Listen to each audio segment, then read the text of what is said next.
Paradise on Earth wouldn't be much of a paradise if it's underwater. That's right, rising sea levels, and I mean extreme sea levels. The chapter reading on the coastal systems in low-lying areas touch on this topic and is too important to ignore. The area of focus for this topic is going to be Hawaii.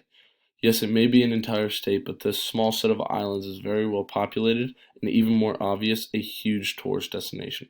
As I address how this place As I address how this place is vulnerable, I will reference the map in the chapter readings on page 371 at the top.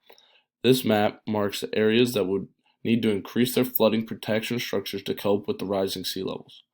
All of Hawaii sits at about 0.65 meters of adjustment, which is very high to most areas besides that of New York and a few others.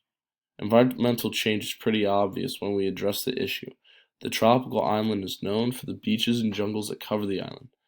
Extreme sea level rise truly changes the landscape of all the island and may even engulf some of the smaller islands in the area.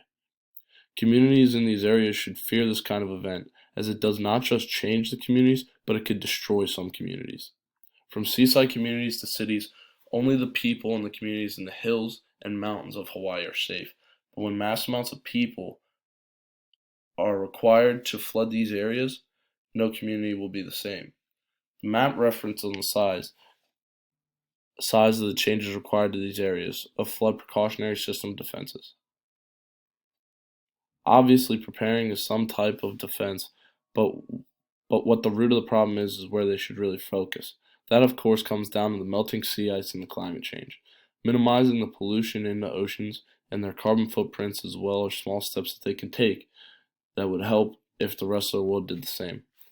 No matter what, this is a serious threat to a semi-heavily populated and popular area, and precaution is necessary.